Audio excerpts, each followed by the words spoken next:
Hello friends, ನಮಸ್ಕಾರ. ಕೀರ್ತಿ simple ಅಡುಗೆಗೆ ಸ್ವಾಗತ. ಬರ್ರಿ ಇವತ್ತು ಕಡಲೆಕಾಯಿ ಪಲ್ಯನ ಮಾಡೋದನ್ನು ನೋಡೋಣ. ಕಡಲೆಕಾಯಿ ಪಲ್ಯ ಅಂದ್ರೆ ಭಾಳಷ್ಟು ಮಂದಿನ ಇದನ್ನ ಭಾಳ ಪ್ರೀತಿಯಿಂದ ಲೈಕ್ ಮಾಡಿ ತಿಂತಾರೆ ನೋಡ್ರಿ. ಇದನ್ನ ಅಷ್ಟು ಸೂಪರಾಗಿನಾಗಿರ್ತೈತಿ. ಇದು ಮಕ್ಕಳಿಂದ ಹಿಡಿದು ದೊಡ್ಡವ್ರವರೆಗೂ ಭಾರಿ ಇಷ್ಟಪಟ್ಟನ ತಿಂತಾರೆ. ಬರ್ರಿ ಈ ಒಂದು ಕಡಲೆಕಾಳಿನ ಪಲ್ಯನ ಯಾವ ರೀತಿ ಮಾಡೋದು ಅಂತ ನೋಡೋಣ್ರಿ.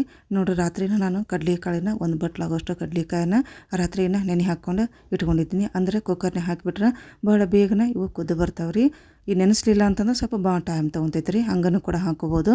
ಆದರೆ ಕುಕ್ಕರ್ನಾಗ ನಾವು 5-6 ಸೀಟಿ ಮಾಡಿಸ್ಕೋಬೇಕಾಗೈತಿ. ಈ ರೀತಿ ನೆನೆಸಿ ಮಾಡೋದ್ರಿಂದ ಲಘುನ ಒಂದು 3 ಸೀಟಿ ಮಾಡಿಸ್ಕೊಂಬಿಟ್ರೆ ರೆಡಿಯಾಗಿ ಬಂದುಬಿಡ್ತಾವೆ ನೋಡ್ರಿ ಕುದ್ದವು.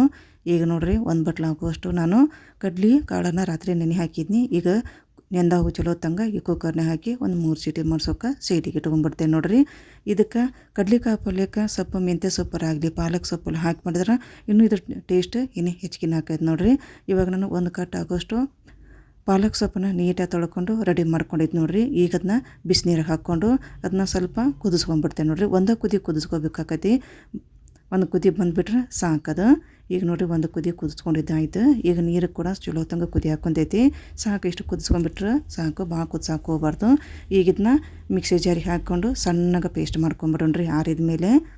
ಈಗ ನೋಡಿರಿ, ಚಲೋ ತಂಗ ಕುದಿಯುತ್ತಲ್ಲ, ಈಗ ಸಣ್ಣ ಮಿಕ್ಸಿ ಜಾರಿಗೆ ಹಾಕಿ ಚಲೋ ತಂಗ ಪೇಸ್ಟ್ ಮಾಡ್ಕೊಂಬಿಡೋಣ್ರಿ ಆರಿದ ಮೇಲೆ. ಈಗ ನೋಡಿರಿ, ಪಾಲಕ್ ಸೊಪ್ಪನ್ನು ಕೂಡ ನೀಟಾಗಿ ಪೇಸ್ಟ್ ಮಾಡಿಕೊಂಡು ಸೈಡಿಗೆ ಇಟ್ಕೊಂಡು ನೋಡ್ರಿ. ಈಗ ಈ ಕಡೆ ಕಡ್ಲೆಕಾಳು ಕೂಡ ನೀಟಾಗಿ ಕುದ್ದೈತೆ ನೋಡ್ರಿ. ಚಲೋ ತಂಗನ ಕುದ್ದಾವು. ಇವು ಜವಾರಿ ಕಡ್ಲೆಕಾಳು ಇರ್ತೈತಲ್ಲ, ಹಾಗಾಗಿ ಕಲರ್ ಈ ರೀತಿ ಕಪ್ಪು ಕಲರ್ ಬಂದಾವ ನೋಡ್ರಿ. ಇವು ಜವಾರಿ ಇರೋದ್ರಿಂದ ಇದ್ರ ಪಲ್ಯನೂ ಇನ್ನೂ ಸೂಪರಾಗಿ ಬರ್ತೈತೆ ನೋಡ್ರಿ. ಬರೀ ಇವಾಗ ಒಗ್ಗರಣೆ ಹಾಕ್ಕೊತ ಹೋಗೋಣ. ಈಗ ನೋಡ್ರಿ, ಗ್ಯಾಸಿನ ಮೇಲೆ ಒಂದು ಬಾಳಿಗೆ ಇಟ್ಕೋಣ. ಒಂದು 2-3 ಚಮಚ ಎಣ್ಣೆ ಹಾಕೋಣ. ಸ್ವಲ್ಪ ಎಣ್ಣೆ ಕಾದ್ಮೇಲೆ ಒಂದು ಚಮಚ ಸಾಸಿವೆ ಹಾಕ್ಕೋಬೇಕಾಗತ್ತೆ ನೋಡಿರಿ. ಸಾಸಿವೆ ಸ್ವಲ್ಪ ಚಟಪಟ ಅಂತ ಸಿಡಿದ್ಮೇಲೆ ಒಂದು ಅರ್ಧ ಚಮಚ ಜೀರಿಗೆನೂ ಕೂಡ ಹಾಕ್ಕೊಂಡು ನೋಡ್ರಿ. ಈಗ ಹಿಂಗೆ ಹಾಕ್ಕೊತೇನೆ ನೋಡ್ರಿ. ಒಂದು 1/4 ಚಮಚ ಆಗೋಷ್ಟು ಹಿಂಗನ್ನು ಕೂಡ ಹಾಕ್ಕೊಂಡಾಗಿಲ್ಲೇ. ಈಗ ಉದ್ದಗೆ ಹೆಚ್ಚಿದಂಥ ಒಂದು 3 ಹಸಿಮೆಣಸಿನ್ಕಾಯಿನ ಹಾಕ್ಕೊಂಡು ಅದನ್ನು ಕೂಡ ಚಲೋ ತಂಗ ಫ್ರೈ ಮಾಡ್ಕೊಂಬಿಡೋಣ್ರಿ ಎಣ್ಣೆಯಾಗ. ಆದಷ್ಟು ಸಣ್ಣ ಉರಿಯಾಗ ಮಾಡ್ಕೋಬೇಕಾಗತ್ತೆ ನೋಡಿ. ಇಲ್ಲಿ ಹೊತ್ತಗೂ ಚಾನ್ಸಸ್ ಇರುತ್ತೆ ಒಗ್ಗರಣೆ. ಈಗ ಸ್ವಲ್ಪ ಕರಿಬೇವನ್ನು ಕೂಡ ಹಾಕ್ಕೊಂಡು ನೋಡ್ರಿ, ಅದನ್ನು ಕೂಡ ಎಣ್ಣೆಗೆ ಚಲೋ ತಂಗ ಫ್ರೈ ಮಾಡ್ಕೊಂಬಿಡೋಣ್ರಿ. ಇವಾಗ ಒಂದು ಉಳ್ಳಾಗಡ್ಡೆ ಹಾಕ್ಕೊಂತೇವೆ ನೋಡಿರಿ. ಉಳ್ಳಾಗಡ್ಡೆನೂ ಕೂಡ ಸಣ್ಣದ ಕಟ್ ಮಾಡಿ ಇಟ್ಕೊಂಡಿದ್ನಿ, ಅದನ್ನು ಹಾಕ್ಕೊಂಡೆ. ಇವಾಗ ರುಚಿಗೆ ತಕ್ಕಷ್ಟು ಉಪ್ಪನ್ನು ಹಾಕಿ ಉಳ್ಳಾಗಡ್ಡೆನ ಚಲೋ ತಂಗ ಕಲರ್ ಚೇಂಜ್ ಆಗ್ಬೇಕದು, ಅಲ್ಲೇ ತನಕ ಫ್ರೈ ಮಾಡ್ಕೊಂಡ್ಬಿಡ್ತೇನೆ ನೋಡಿರಿ. ಈಗ ಉಳ್ಳಾಗಡ್ಡೆ ಫ್ರೈ ಆದಮೇಲೆ ಒಂದು ಟೊಮೆಟೊನ ಹಾಕ್ಕೊಂತೇನೆ ನೋಡ್ರಿ. ಅದನ್ನು ಕೂಡ ಟೊಮೆಟೊನ ಚಲೋ ತಂಗ ಸಾಫ್ಟ್ ಆಗ್ಬೇಕದು, ಅಲ್ಲಿ ತನಕ ಸಣ್ಣ ಉರಿಯಾಗ ಇದನ್ನು ಹುರ್ಕೊಂಬಿಡೋಣ್ರಿ.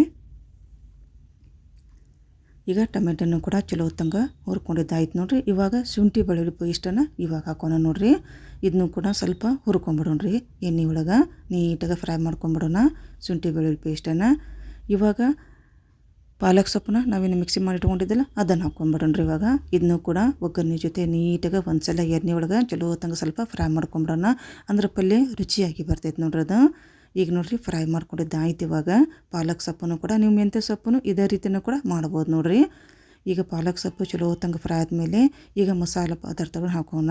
ಈಗ ಕೆಂಪು ಖಾರದ ಪೌಡ್ರ್ ಹಾಕ್ಕೊಂಡು ನೋಡ್ರಿ. ನಾ ಇಲ್ಲಿಗ 1 ಚಮಚ ಕೆಂಪು ಖಾರದ ಪೌಡರು, ಒಂದು ಅರ್ಧ ಚಮಚ ಜೀರಿಗೆ ಪೌಡರು, 1 ಚಮಚ ಧನಿಯಾ ಪೌಡ್ರ್ ಹಾಕ್ಕೊಂಡು ನೋಡ್ರಿ. ಇಲ್ಲಿಗ ಎಲ್ಲನೂ ಹುರ್ಕೊಂಡಿದ್ನಿ, ಅದನ್ನ ಹಾಕ್ಕೊತೇನೆ ನೋಡ್ರಿ. ನಾ ಇಲ್ಲೇ ಹುರಿದಂಥ ಧನಿಯಾ ಪೌಡ್ರು, ಹುರಿದಂಥ ಜೀರಿಗೆ ಪೌಡರು, ಸ್ವಲ್ಪ ಗರಂ ಮಸಾಲ ಒಂದು 1/4 ಚಮಚ ಆಗೋಷ್ಟು ಗರಂ ಮಸಾಲ, ಒಂದು ಅರ್ಧ ಚಮಚ ಆಗೋಷ್ಟು ಅರಿಶಿನ ಪೌಡ್ರ್ ಹಾಕ್ಕೊಂಡು ನೋಡ್ರಿ.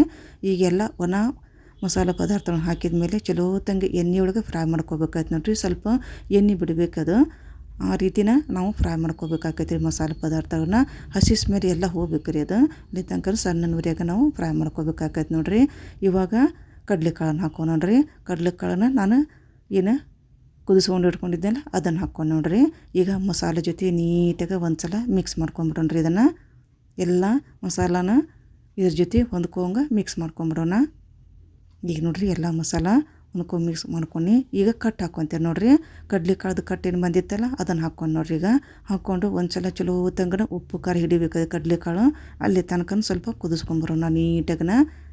1 ನಿಮಿಷ ಇದೇ ರೀತಿನ ಇದನ್ನ ಕುದಿಸ್ಕೋಬೇಕಾಗತ್ತೆ ರೀ. ಇವಾಗ ಕೊತ್ತಂಬರಿ ಸೊಪ್ಪನ್ನು ಹಾಕೊಂಡು ನೋಡ್ರಿ. ಕೊತ್ತಂಬರಿ ಸೊಪ್ಪನ್ನು ಹಾಕಿ ಒಂದ್ಸಲ ಮಿಕ್ಸ್ ಮಾಡ್ಕೊಂಡ್ಬಿಟ್ರೆ ರೆಡಿ ಆಯ್ತು ನೋಡ್ರಿ. ಈ ಒಂದು ಕಡ್ಲೆಕಾಯಿನ ಪಲ್ಯ ರೊಟ್ಟಿಗೆ ಅಂಕರು ಸೂಪರಾಗಿರ್ತೈತೆ ನೋಡ್ರಿ. ಚಪಾತಿಗೆ, ರೊಟ್ಟಿಗೆ, ಪೂರಿ ಕೂಡ ನೀವು ತಿನ್ಬೋದು ನೋಡ್ರಿ. ಈ ಒಂದು ರೀತಿಯ ಕಡಲೆಕಾಯಿ ಪಲ್ಯನ ಸೂಪರಾಗಿನೇ ಇರ್ತೈತೆ ನೋಡ್ರಿ ಇದು. ಈ ಒಂದು ಕಡಲೆಕಾಯಿನ ಪಲ್ಯ ರೆಸಿಪಿ ನಿಮ್ಗೆ ಲೈಕ್ ಆಗಿದ್ರೆ ಒಂದು ಲೈಕ್ ಮಾಡಿರಿ, ಶೇರ್ ಮಾಡಿರಿ, ಹಾಗೆಯೇ ನನ್ನ ಚಾನಲ್ ನೀವು ಸಬ್ಸ್ಕ್ರೈಬ್ ಮಾಡ್ಕೊಂಬಿಡ್ರಿ. ಇನ್ನೊಂದು ಹೊಸ ರೆಸಿಪಿಯೊಂದಿಗೆ ಬರುತ್ತೇನೆ. ಅಲ್ಲಿ ತನಕ ನಮಸ್ಕಾರ, ಧನ್ಯವಾದ.